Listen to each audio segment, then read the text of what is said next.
Mesdames et messieurs, chers téléspectateurs, bonjour à toutes et à tous. Nous vous souhaitons le bienvenue sur la deuxième partie de notre message, la main de Dieu, avec l'apôtre Joshua Selman. Alors, il faut retenir rapidement que l'une des définitions, ou la définition principale de la main de Dieu, c'est que la main de Dieu est en réalité la puissance de Dieu qui se manifeste dans la vie, dans l'individu, dans une situation, dans un environnement, dans une atmosphère, etc. Donc, la main de Dieu est la puissance de Dieu en mouvement, la puissance de Dieu à l'œuvre. La main de Dieu également peut être la puissance de Dieu qui repose sur un individu, l'assistant à accomplir des merveilles, l'assistant à faire des exploits, l'assistant à réaliser ou à accomplir des choses extraordinaires, des choses qui sortent de l'entendement humain.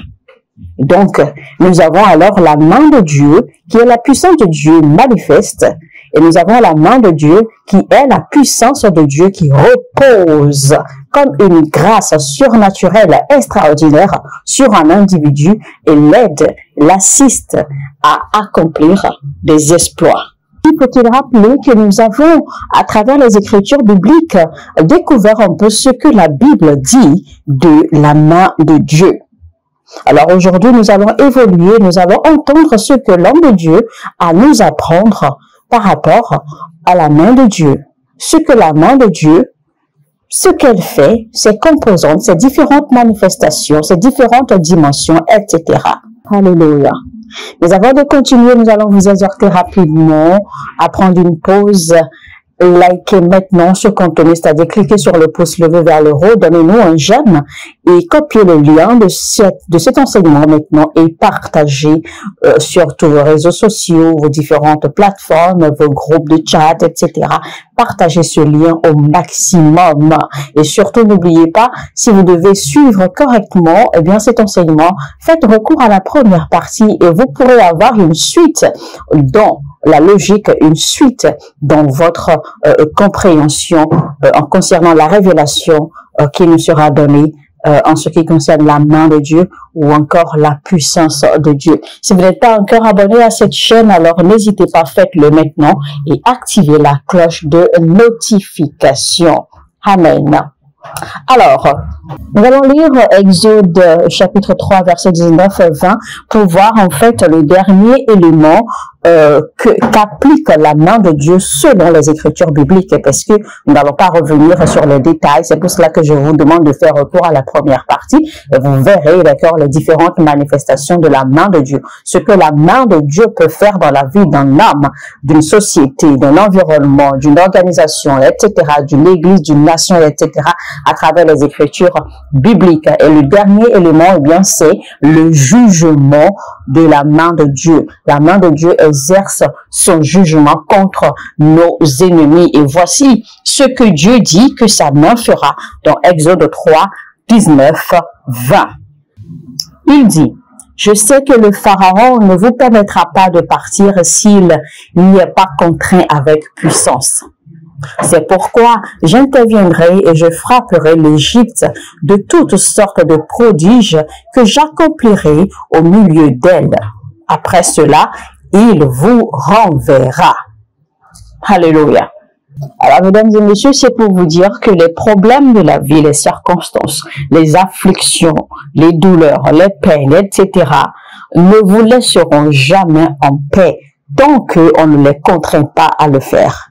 Le Pharaon qui est sur votre vie, l'homme fort, la femme forte, les géants qui sont établis sur votre vie ne vous laisseront jamais partir.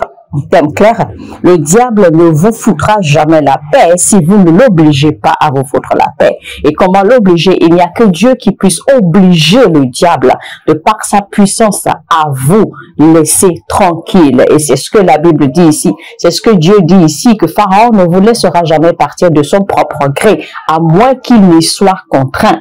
Et pour que l'Éternel l'amène, d'accord, à vous laisser partir, voilà les choses que l'Éternel fera. C'est ce qu'il a dit dans ce verset. Alors, parce que la main de Dieu n'est que la représentation de la puissance de Dieu, il est important de comprendre puissance de Dieu. Alors, je vous ai donné une orientation générale sur ce que la Bible pense de la main de Dieu. Alors, nous allons évoluer. J'ai eu le privilège de voir la manifestation de la puissance de Dieu dans ma vie et également dans la vie des gens autour de moi. Donc, je peux vous parler un peu du dynamisme de la puissance de Dieu et de ce que la puissance de Dieu est capable de faire. Alors, je m'en vais vous donner quelques révélations que vous allez bien vouloir garder jalousement. Alors, premièrement, il faut savoir que Dieu ne possède pas d'autorité, mais il possède plutôt la puissance. Parce que la nature de l'autorité, en fait, c'est qu'il y a quelqu'un qui est au-dessus de vous, quelqu'un qui a une autorité au-dessus de vous et à qui vous devez obéir, ou quelqu'un qui soit en mesure de vous obliger à faire quelque chose de par l'autorité qu'il a sur vous. Aussi, vous devez être sous une couverture autoritaire pour subir l'autorité de quelqu'un. Deuxièmement, toute autorité s'opère sous une juridiction. Alors, quand vous conférez l'autorité à quelqu'un sur quelque chose, vous devez en fait déterminer les limites de l'opération de son autorité. Si je prends par exemple un président de la République, eh bien la démocratie de sa nation lui confère l'autorité sur sa nation, mais il ne peut que exercer cette autorité que dans la juridiction de sa nation, parce que une fois hors de sa nation, il ne pourra pas exercer son autorité à cause de la juridiction qui est limitée. Il faut également dire que Dieu possède la puissance, mais Dieu confère les autorités et les responsabilités et les pouvoirs à qui il veut. L'homme ne possède pas le pouvoir absolu, c'est pour cela que notre pouvoir ou notre puissance peut croître comme elle peut décroître. Mais la Bible nous fait comprendre que tous les pouvoirs appartiennent à l'Éternel. Donc, tout ce qui est sur la terre, sous la terre et au-delà et en dessous appartient à l'Éternel. Et c'est lui qui a l'absolu pouvoir sur toutes ces choses. C'est pour cela que la Bible dit que tous les pouvoirs lui appartiennent. Il est le propriétaire légal, le propriétaire. Il est le dignitaire de tous les pouvoirs de la nature. Certaines révélations, si seulement vous pouvez les comprendre, vous verrez comment votre foi sera catapultée. La puissance de votre foi va déculper. Par exemple, si je vous dis que Dieu n'obéit pas, Dieu ne répond pas aux principes d'obéissance. Les principes d'obéissance sont établis et soumis aux hommes. Parce que nous savons que le principe de l'obéissance, c'est de recevoir instruction de quelqu'un ou de quelque part et d'obéir ou de faire selon l'instruction qui a été reçue. Dieu n'a de compte à rendre à personne, car il n'a personne à qui obéir, parce que il est le seul, il est l'unique. C'est pour cela qu'il a dit dans sa parole qu'il jure par son nom que voici les choses qu'il fera. Alors cela signifie que peu importe ce que quelqu'un vous aura dit, peu importe les manigances de vos ennemis, peu importe les déclarations, les prophéties maléfiques, les malédictions déclarées, les enchantements et les déclarations faites contre vous, tant que Dieu n'a pas dit son dernier mot. Parce que quand Dieu parle, ce qu'il dit est final et définitif. Si je prends par exemple deux individus, d'accord, qui présentent un cas ou un dossier à la cour, et que la cour de justice n'arrive pas à rendre un verdict qui leur convienne, eh bien, la dernière cour de justice qui se chargera de l'affaire, ce sera la Cour suprême. Et la décision de la Cour suprême reste finale et définitive. Plus personne ne peut contester la décision de la Cour suprême, parce que c'est la dernière cour de justice qui jugera les affaires. De la même façon, quand Dieu décide, quand Dieu parle, plus personne ne parle. Quand Dieu parle, c'est définitif, c'est final. Et rien ne peut contester ce que Dieu dit. C'est pour cela que parfois, vous avez peut-être l'impression que Dieu prend trop de temps à régler votre situation. Vous pensez peut-être que Dieu prend trop de temps ou que Dieu a du retard. à régler votre vie ou etc., à arranger telle ou telle situation, à vous exaucer, etc., ou encore même à punir ou juger vos ennemis. Mais non, ne pensez pas cela. Dieu permet en fait que toutes ces choses passent. Dieu permet que l'ennemi joue toutes ses cartes parce qu'il sait que en dernière position, il est le seul qui aura le dernier mot. Donc, Dieu permet que l'ennemi fasse ce qu'il veut de vous. Dieu permet que l'ennemi déploie toute sa danse, tous ses talents, toutes ses cartes. Parce que peu importe le temps que cela prendra et peu importe ce que l'ennemi dit ou fait, quand Dieu décidera de parler, quand Dieu décidera d'agir, ce sera définitif et rien ne pourra résister. Rappelez-vous que les prophètes avaient rapporté la décision, les paroles de l'Éternel au roi Ézéchias. Alors le roi Ézéchias, ayant reçu la parole du prophète, remercia le prophète et ensuite le roi se tourna face contre le mur et commença son dialogue avec le Seigneur. Le roi rappela alors au Seigneur ses services, sa vie et tout ce qu'il fallait. Le roi Ézéchias demanda alors au Seigneur de se rappeler. Alors dès que le roi a fini de prier, dès que le roi a fait ses rappels à l'Éternel, l'Éternel rappela son serviteur le prophète et lui donna une nouvelle instruction. Et il dit, voici moi l'Éternel, j'ai décidé de lui rajouter des années à vivre. Et ce que l'Éternel a décidé reste définitif. Alors, mesdames et messieurs, sur l'onction et la grâce de cette déclaration, de cette révélation, je prie pour vous.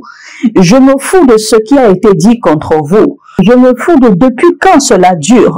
Je me fous de la situation que vous traversez. Mais je viens au nom du Seigneur. Et je déclare sur votre vie, au nom du plus grand, au nom du très haut, au nom de l'alpha et l'oméga, toute chose qui a été déclarée, toute chose qui a été dite sur votre vie et qui n'est pas de Dieu, je les annule maintenant. Je les annule tous dans le nom de Jésus-Christ. Amen. Si quelqu'un te jette à la figure que tu ne réussiras jamais, ou que tu ne porteras jamais tes enfants, et que tu te mets à pleurer, c'est que tu manques sérieusement de respect à Dieu.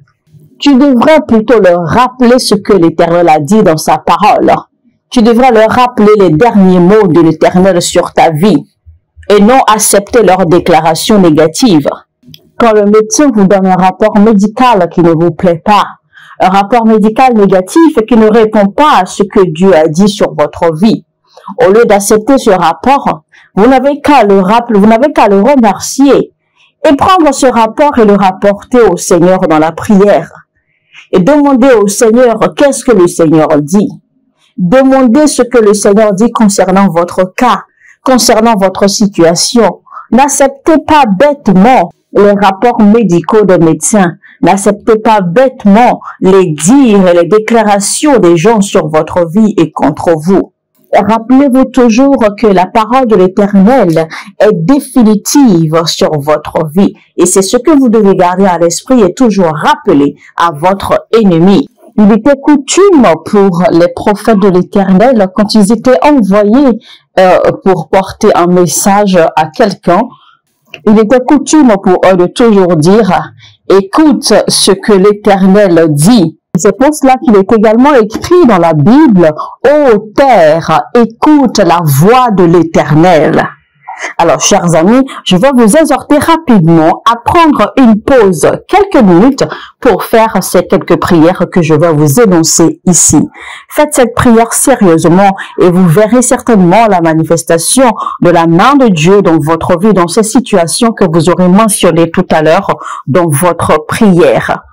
Alors, nous allons faire des déclarations. Nous allons ordonner à la terre de nous rendre les choses qu'elle a refusé de nous rendre durant toute cette année. Nous allons commander, nous allons ordonner aux choses qui nous appartiennent et qui demeurent suspendues dans le règne spirituel, qui demeurent suspendues dans l'atmosphère de venir à nous.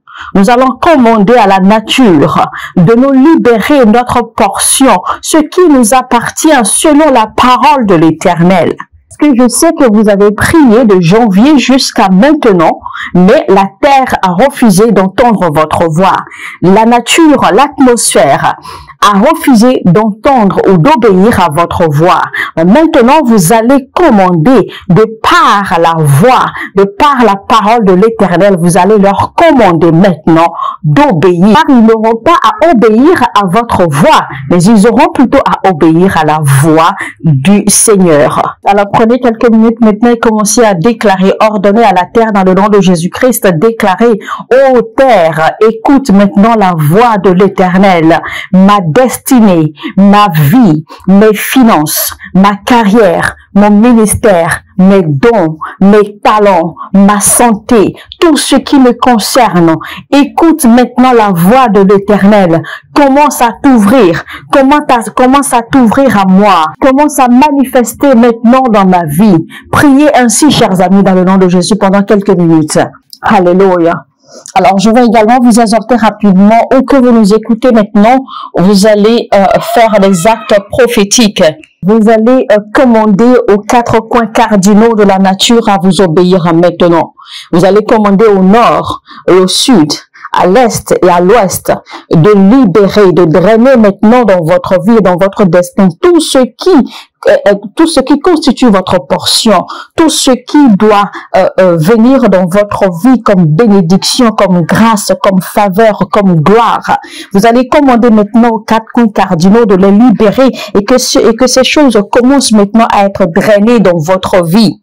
Vous savez qu'il est écrit dans le livre d'Ézéchiel, chapitre 37, il est écrit, déclare, commande aux 4 vents. Alors vous allez élever votre voix maintenant et vous direz, Père, que ta main puissante draine dans ma vie toute bénédiction, toute prophétie, toute bénédiction, toute prophétie faite pour moi, pour ma vie, pour ma destinée, en cette saison, qu'elle se manifeste maintenant dans ma vie. Vous allez étendre vos mains dans la direction du nord. Ensuite, vous allez refaire la même chose dans la direction du sud. Et ensuite, dans la direction de l'est. Et enfin, dans la direction de l'ouest. Et vous prenez quelques minutes pour répéter ces actes prophétiques. Faites ces actes prophétiques de façon très, très profonde. Et de façon vraiment sérieuse et sincère. Et je peux vous assurer que vous verrez la manifestation de la main de Dieu. Alléluia.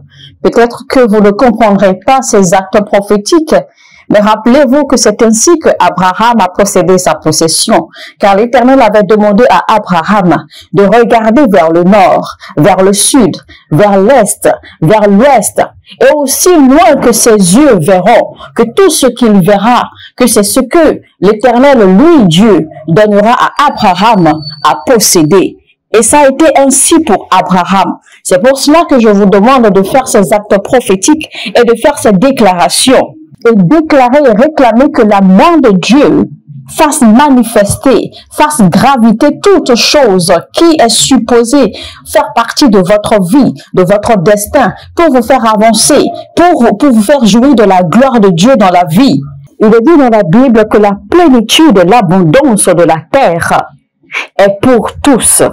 Ça veut dire qu'en réalité, la terre n'appartient pas à une personne. La terre n'appartient à personne en réalité.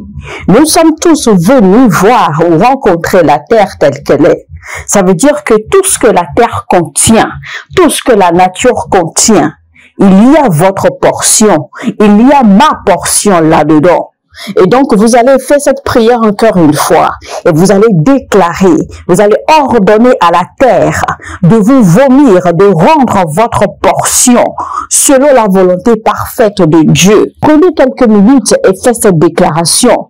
Ô terre, écoute la voix de l'Éternel. Donne-moi ma portion. Par la main puissante de l'Éternel, je reçois ma portion de bénédiction, ma portion de faveur, ma portion de grâce, ma portion de multiplication, ma portion financière, ma portion d'opportunité, ma portion de bienfaiteur de destin. Ô terre, rends-moi ma portion, je réclame ma portion. Priez ainsi, chers amis, dans le nom de Jésus. Alléluia, gloire à Jésus. Alors, Le niveau le plus bas d'autorité que quelqu'un puisse avoir, c'est l'autorité sur les choses, l'autorité sur le matériel. Le niveau prochain d'autorité qu'un homme possède, c'est l'autorité sur les territoires et les espaces. Et le plus grand, le plus haut niveau d'autorité que Dieu puisse conférer à un homme, c'est que Dieu utilise l'homme comme représentant exclusif pour manifester sa puissance dans un domaine, sur un territoire, dans une nation ou dans une vie, etc. La première façon de déterminer ou de savoir que la main de Dieu repose sur un individu, eh bien, c'est l'aisance, la facilité d'accomplir les choses dans la vie, l'aisance, la facilité d'aboutir. Et la deuxième façon de reconnaître que la main de Dieu repose sur quelqu'un, c'est quand Dieu vous accorde le prochain niveau d'autorité qui est que Dieu commence à vous accorder des espaces ou des territoires à gouverner. Il vous donne l'autorité sur des territoires. Et donc, le plus haut niveau d'autorité que Dieu puisse vous conférer, c'est que Dieu vous confie un programme spécifique qu'il a pour sa nation ou pour un peuple ou pour un certain nombre de personnes ou d'individus. Il décide de vous utiliser comme instrument pour accomplir cette œuvre. Alors, ayant parlé un peu de la main de Dieu selon les Écritures bibliques, il existe néanmoins des principes qu'il faille comprendre. Alors, parlant de ces principes, mesdames et messieurs, je vais devoir vous retrouver dans la troisième partie et nous allons découvrir quels sont ces principes qu'il faut pour comprendre mieux et jouir mieux de la main de Dieu, c'est-à-dire de la puissance de Dieu. Sur ce, je vous dis à demain et que Dieu vous bénisse.